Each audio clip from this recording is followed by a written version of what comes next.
way too caffeinated. Get ready with me to do absolutely nothing and go absolutely nowhere. And this video is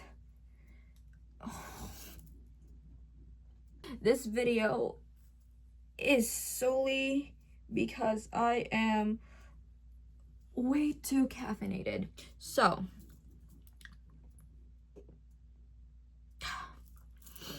this is my travel mug, school coffee mug.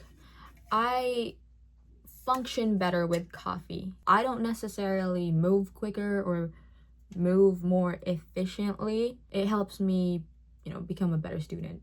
But I woke up super late today for school and I didn't have time to make coffee because I make my coffee with a French press. So I had to pull out my instant coffee, and just in case, I knew it wasn't going to be as strong as coffee grounds, my dark roast coffee grounds. So I put a lot in here, way more than this should need. It didn't work. For some reason, by 2:30, I was still really groggy, and I was scheduled for work at 5, but then it was dead, and they had to call people off. I was on the bus on my way home from school to get ready for work, change out of my clothes and do my makeup and everything. And before I got on that bus, I got myself a Rockstar because that just did not work. I was so groggy and I could not imagine working from 5 to 9 and just, doing the work. So I'm a server and I could not think of doing it without caffeine. So I got a can of Rockstar, and then they called me off. So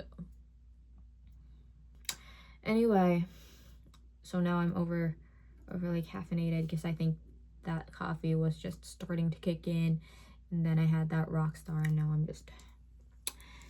I am also going to try out this because it's been a while since I did like a grungy look, like eyeshadow and everything. So let's try that while I talk about the things I did at school, like projects. Starting off with the streeter. So last Thursday, I did a video streeter as part of our mobile journalism class. It was about whether or not St. John's residents think downtown is safe for both pedestrians and drivers. Oh, it was really hard to film that video to do the assignment on that day because a cruise ship had just docked that morning. 80% of the people who were downtown that day were tourists and not locals, so they couldn't answer my question because why would they be able to, They're not from there. Why would they know? How would they know if it's safe or not? They've only experienced downtown St. John's for a couple of hours. Eventually, I did get my 5 people because we needed 5 people for the assignment. It took a while, really did. And the first person, she was, I don't actually know their pronouns, so I'm just gonna refer to them as them. Their name was Trow. They were from New York, and they've only been in St. John's for 6 months. They were really fun to talk to. They were the first person I interviewed, and they were very nice. Yeah. As long as I've been here, I walk it every day. What do you think, Seth? So far everyone's been kind. A lot of people have given me help when I was new and didn't have directions for where to go. And I've met a lot of new friends when I've climbed Signal Hill. So kind of passing through, and everyone's been great. And yes, their name is Trout. They're just really cute. The assignment required us to get the last names, and I did ask them for their last name, but they weren't comfortable with it, and I completely understand that, because why would you give a stranger on the streets your full government name. I was happy to have gotten my first interview. That first interview was really like, it's what gets you going, you know. It's like, oh my god, I got my first interview, I can do this. Streeters are fun. They are. They're just frustrating for students because people will question you, like they will be skeptical. You're students, like they don't know you, you know? They'll be like, okay, you say you're from such and such station, you're a reporter for such and such. I've never heard of them. Oh my goodness. Anyway, what was I talking about? Right. Yeah, so streeters are fun. They're kind of like what comes to mind when you talk to people about journalism or being a reporter. Going out into the streets and with a microphone and a camera and just talking to people. That was like the classic textbook journalism. And it was really fun doing it. It was. My second person was someone named Tommy Hill, and they were really cool. Before I started this assignment, I was really worried that I wouldn't be able to get the 5 people that I needed because I was going to be recording them with a camera. I was going to be filming them, and I thought people would get like iffy with that. They'd be like, oh, I don't want to be in front of a camera. But surprisingly, they were really good. I didn't even warn them. I was just like, hey, can I ask you a question? And they're like, okay. And then I pulled out my camera, not giving them a chance to react or a choice. Anyway, they were really cool. They didn't give me the best answer. I was just like, do you think downtown is safe for pedestrians and drivers? And this is what they said. So? You think so? Why is that? Well, nobody bothers me, and I've been walking here for 10 years. Still though, I'm just happy I got that clip. But I feel like if I were a real like journalist and I was gonna give this to my editor, then I don't think they'd have accepted that clip. Maybe. I don't know. We are our biggest haters. So I judge myself pretty badly when it comes to the stuff I do for school. Anyway, my third person though, even my teacher liked his answer, and he was really cool. His name was Matt Stewart, and for some reason that just really sounded familiar to me. Like I was like, oh my god, is he some kind of a reporter that I don't know? And he probably thought I was so stupid for like approaching him. I looked him up after and I couldn't find anything. Well, I did find someone named Matt Stewart, and they were a TV personality, but I don't know if it was him. And I was low-key expecting my instructor to comment on my assignment and be like, oh my god, you interviewed Matt Stewart. He was probably some regular guy downtown. He gave me one of the best clips, not one of the best clips, the best clip for that assignment. I do think it's safe for both pedestrians and drivers. Well, I'm a pedestrian and a driver. I find that it's not overly confusing. It's a very straightforward layout, and I don't find the traffic moves too quickly. So in that sense, there's not a lot of uncertainty for both pedestrians and drivers. Also, I love this primer so much. Primer? Skin tint. Before this, I had the Sephora one, and it made me really oily. But this one, it's good. I love it.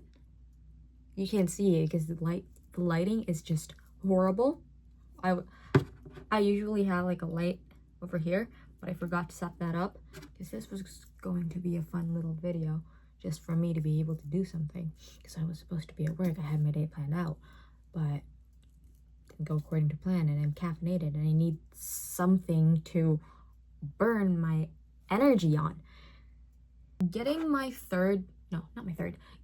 fourth and fifth person was so difficult. It took me 2 hours walking around downtown just looking for someone to talk to me. My third person was someone I approached when I was with a couple of my classmates in front of the Supreme Court. We kind of just ran into each other and we were chatting about how we were doing, if we were done, just talking about what we thought of the assignment, if it was difficult for us. I was telling them, yeah, I need 2 more people. And then this person was walking towards us, and I was like, you know what, guys, I'm gonna pounce. I'm just gonna pounce. This guy won't know what hit him. I'm just gonna be like, can I ask you a question? No, I don't actually say that. I'm more timid, more shy, being a student and all. I was like, hi, I'm a journalism student at the College of the North Atlantic, and I was wondering if I could ask you a question. And he said, okay. Do you think downtown is safe for both pedestrians and drivers? No, not really. Why do you think so? I think within the past, seems like the past maybe 5 years or so, everything's after going downhill. But I don't think it's very safe at all. That was him. Sir Robert O'Neill. He was really cool. He gave me the first answer to the question that was different from the first 3 people I interviewed, which was good. Like, it really made me happy, because I was like, oh my god, yes, as a journalist, you always want a different perspective or a different opinion. It just makes your story better. What's next? Lip or eye? Lip or eye? I'm gonna do eye. Smoky eye. My last person, it was actually so funny how I managed to interview. I was gonna give up. Like, I was walking around. I was on Duckworth Street, by the very end of Duckworth Street, and then I walked back to where it would circle back to George Street. I walked that much in heels, by the way, before I found my 5th and last person. He was working on something in George Street, and he was like, hi, like, good morning, you know? I was like, oh, hi, good day, how you doing? Stuff like that. And I passed him when I realized I should probably interview him, because I was just giving up. I was just walking. I was like, you know what, I give up. I've been walking in heels. It's 10 a.m. My deadline's at 12:30. I give up.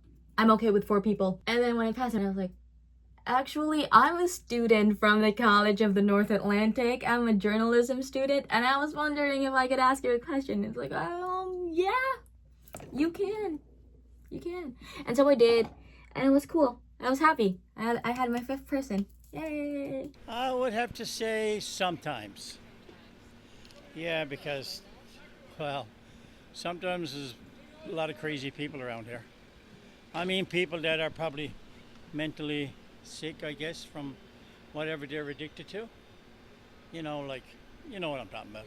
I don't really want to come out and say it, but yeah, for most of the part, it's good.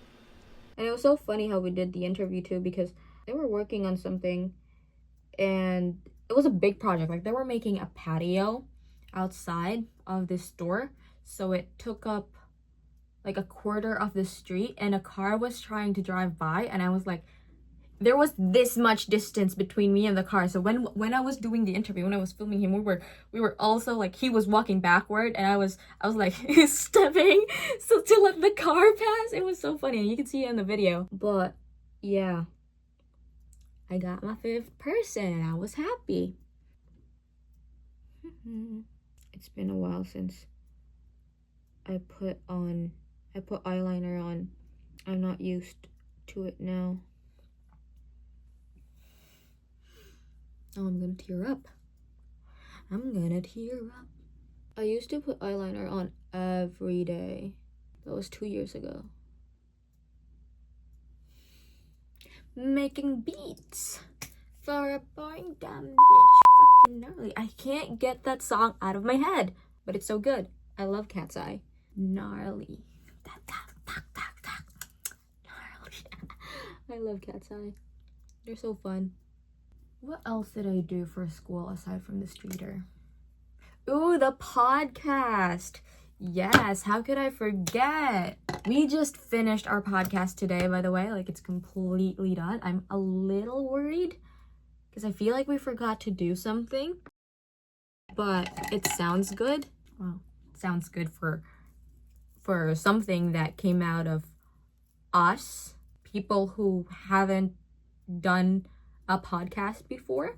And I'm so proud of us, and I'm so happy to be working with the prettiest and smartest girls ever. Like, they are so fun. It was so easy to work with them.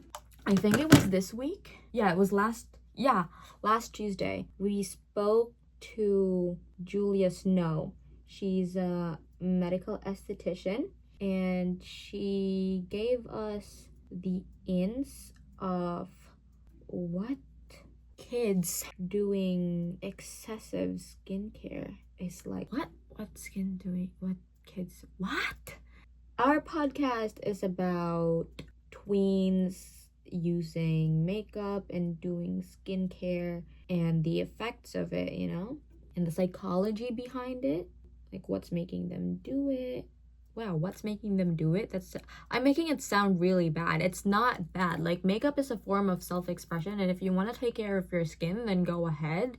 No judgment here. We just basically want to understand why that's happening, because obviously that wasn't a thing for past generations. I'm a 2004 baby, and that certainly wasn't a thing. I did have those like cute little makeup, toy makeup with like the butterfly and the colorful eyeshadow palette. I did have that. It is a little different with how they're doing it, getting their stuff and makeup from Sephora, spending lots and lots of dollars on skincare and products that might be dangerous or harmful to them. So yes, we spoke with a medical esthetician to understand what the effects may be and whether or not this trend has developed to more than just buying products and putting them on your face, to going to a clinic and having procedures done. Miss Julia, or Julia, I should say, she's my age. She shared interesting stuff, like really interesting stuff. The Inky List is one of them. It's a brand at Sephora. I found out that some of the ingredients in it are not good. Alcohol being one of them, so that dries out your skin like something insane. We're not just focusing on the harmful and negative effects here. Our podcast is a safe place for everyone, for makeup enthusiasts and skincare enthusiasts. Anyway, that wing is amazing. Now can I do it on my other eye? I wasn't even planning on doing a wing. Like, this isn't supposed to be a wing. It was just supposed to be messy, grungy, smoky. It's not bad. I did it! Yeah! Anyway, what was I saying? Right, it's a safe space for everyone. We love makeup here. I mean, I'm doing makeup right now. I have, not an extensive skincare process. Like, I have an exfoliator. I have a cleanser. Like, I have a skincare ritual or routine that I do every day, every morning and every night. Not every night, because I do get lazy. We also spoke to a dermatologist, because as journalists, we want to be as accurate and as fair as possible. We spoke with Dr. Landals. He was very nice, by the way. I read his info on their clinic's website. What really stuck to me, fun fact, he was apparently the very first physician in Newfoundland to begin injecting Botox. Oh, my lips are dried out. If we need a smoky eye, we're not gonna stop with just eyeliner and a wing. We need the smoke. Anyway, going back to our podcast. It's called Glossed Over, by the way. I don't know why I completely skipped over that. The most important thing. Dr. Landals shared some very interesting facts about skincare and what we should be doing to take care of our skin. He made a clear point and stressed the importance of wearing sunscreen. So wear your sunscreen. Because we are being exposed all the time to UV radiation, ultraviolet radiation. That has nothing to do with temperature, has nothing to do with cloud cover. Well, a little bit. Cloud cover filters about 1/5 of the ultraviolet radiation. And there is another interesting fact or thing that I learned from our talk with Dr. Landals that I just really want to share, but I'm gonna hold off because I want you to listen to the podcast. It's gonna be out in about a week's time, so just stay tuned. But Max, stay tuned where? Good point. You can follow me, Alex, or Maddie on YouTube. I'm gonna put up their usernames over here. Yeah, smoky enough.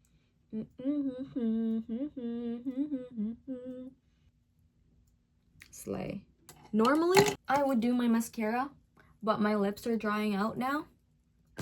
So I'm gonna do my lippy. This needs to be sharpened. Another interesting thing that I did for school is a look live. And I did this yesterday too.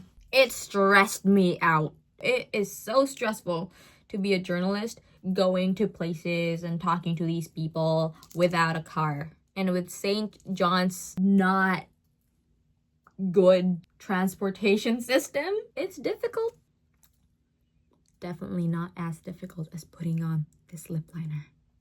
Okay, perf. Anyway, what was I saying? Right, the assignment. It was difficult for me because I had to go to a hotel, which was on the other side of the city. And when I did get my information, I had to travel to the other side of the city to film my stuff. And it was so hard to do that because I had to catch the bus, and then I had to wait for another bus.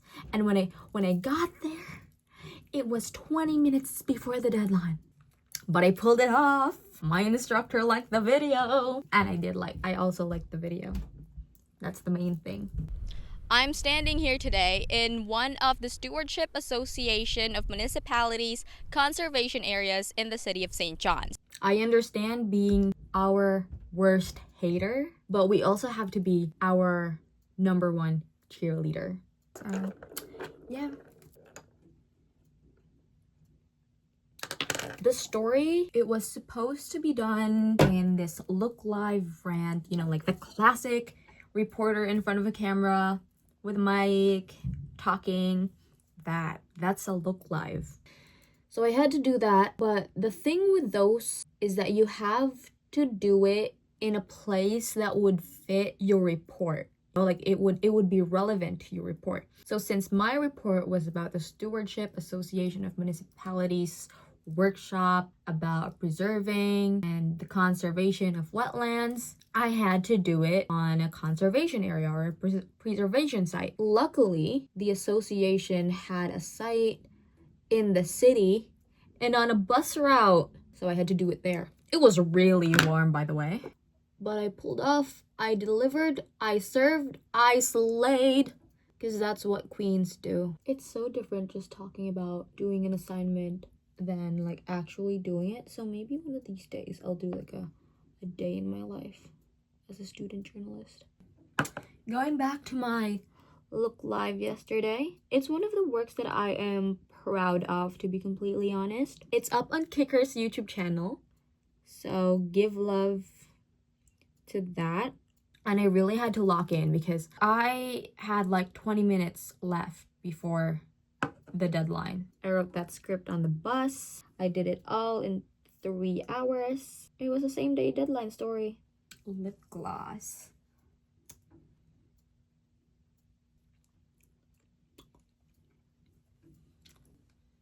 And that's the look. Okay, I need to accessorize though. Can never go wrong with big chunky earrings. And there we go. I think I'm gonna put my hair up for this one. This is the look. Thank you for watching. I enjoyed it. It was really chill. Loved it. See you guys on the next one.